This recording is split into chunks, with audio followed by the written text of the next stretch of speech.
It's the life of a reporter. It's pretty cool that he's already on our show. Not just Mike. We also had James Palmer here. Okay. Tom pretend you were gone for 2 days. Sean O'Hara. 2 days I was on. Yes, 2 days. That's what he's trying to say. I'm like, 2 days, yes. Felt like 2 years straight. 2 days. When Peter left, we were debating if Trevor Siemian should start for the Broncos. Yeah, it's so true. We're talking about Kendall Hilton here on the show. James Palmer was here. Tom Pelissero was dressed as Pikachu. Yeah. But it's Schrager, Burleson, Brandt, Adams, and Garofalo. It's time for the lead block. Lead block.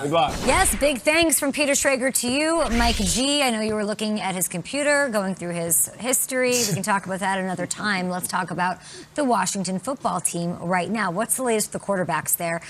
Is there a competition?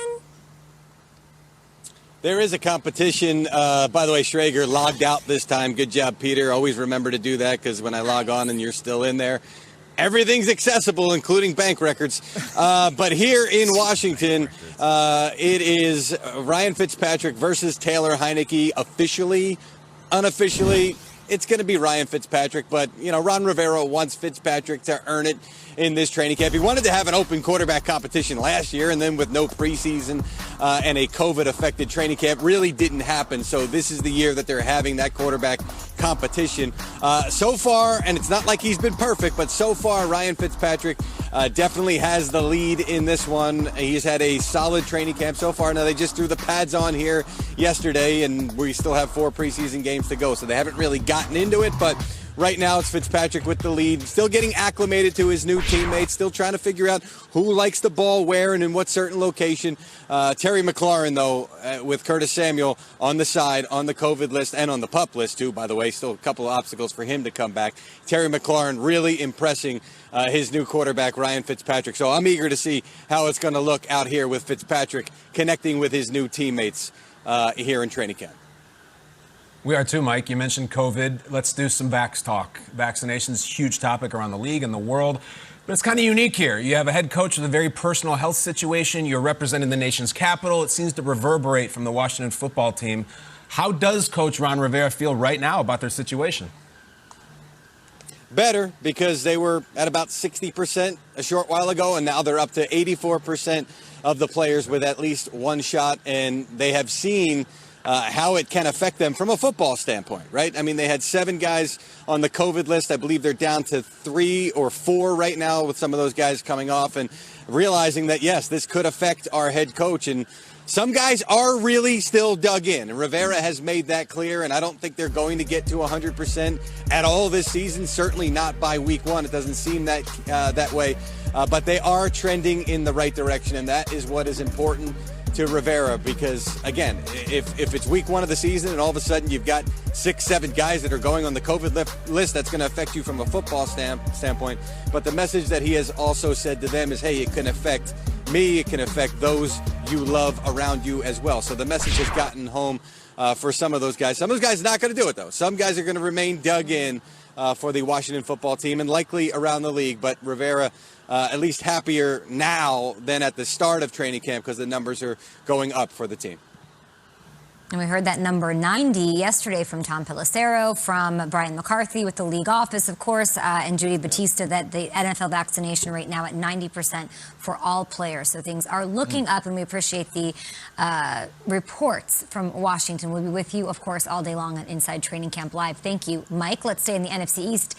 It's game week. How crazy does that sound? Game Thursday night, tomorrow night. That's so crazy. Let's go. It's the Cowboys, the Hall of Fame game up against the Steelers.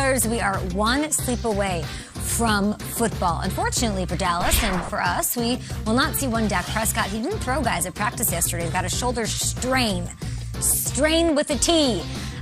He's not going to play Thursday night. Mike McCarthy said they are just going to take a step back so it doesn't turn into something major. Any concerns on Dak Prescott's shoulder? I like it when it's a strain, Nate, not a sprain, but I'm not a doctor. Right. Yeah, no doubt. I'm not either. Sometimes those strains could be sprains, could be tears, it could be inflammation. We don't know. But what I do know is it's not time to panic. It would concern me if it was his ankle. If they said anything about his leg, anything about his ankle, then a light will pop up on my head, and I would think that it's not as healed as it should be. But when Dak Prescott takes the field, week 1, that's all I care about. If I'm a receiver on that team, I'm not worried about Dak Prescott having a strain or fatigue in his shoulder. I'm not worried about him practicing. I'm not even worried about him touching the field during the preseason. I would prefer Dak Prescott suits up, puts on his shoulder pads, and never touches his helmet in the preseason. And he's healthy and ready to go week 1. So against Tampa Bay doesn't concern me. Yep, exactly. This doesn't concern me. I'd rather see him healthy than to force him out on the field with any fatigue in his body.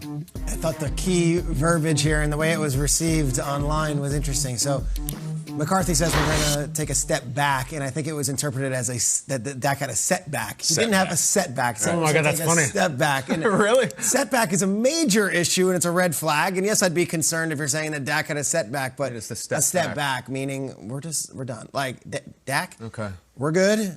Your shoulder has a strain. You're coming off the ankle. We're good. We've seen enough. We've got the contract.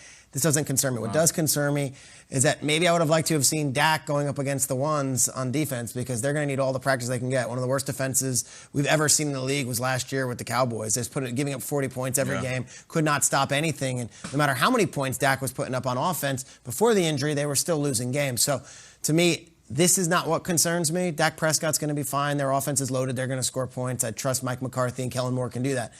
Dan Quinn's defense, it is not the same as Mike Nolan's defense. It looks entirely different in scheme and in what they emphasize. There's a lot of rookies on this defense. The veterans that they brought in have not necessarily been superstars. I mean, Randy Gregory seems to be like the senior guy. His name comes up a lot. Yeah, he's really good, but Randy Gregory's had a history also in this league. And DeMarcus Lawrence we're going to hope for, but there's no Sean Lee.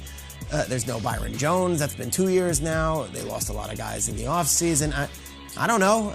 To me, Dak Prescott might be an MVP candidate, but they might go under 500 if this defense can't do what they're supposed to do. From what you hear, it's the rookie Parsons who's jumping out right off the bat. I got some linebackers now. You know? Yeah. I don't love not seeing Dak out there. It's like I don't know if it's nothing. I don't know if strain, sprain, setback, step back, but I know this. Like he hasn't played football in a long time. And I think the reason this is so charged, it's not just because of the star and the logo. It's like I really believe this is a special season for Dallas. I think it is their most loaded, potential-filled season in years. So there's such a stress that everything's going to go well. And I got to tell you, I'm reminded of this documentary I watched recently on HBO and the Ringer Films. They did it on Woodstock 99. Now, I'm not taking the comparison all the way through, but Woodstock 99 had everything to succeed. It was like we got every act. We got Metallica and Rage, and we got everybody could. Korn is there, and Alanis. And it's like Moby was there.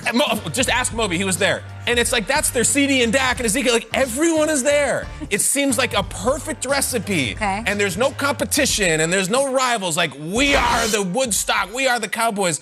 And just slowly, Friday to Saturday, Sunday, the water's too expensive. It's hot. Like people are complaining. There's some really serious stuff going on. It just sort of unraveled. So I don't think the Cowboys season is going to end in flames. I really don't. But the longer, like how long, we're all saying, oh, it's fine now, Dak. At what point is it not fine? Like they have another preseason game. It's the 13th. I think it's like 8 days after this one.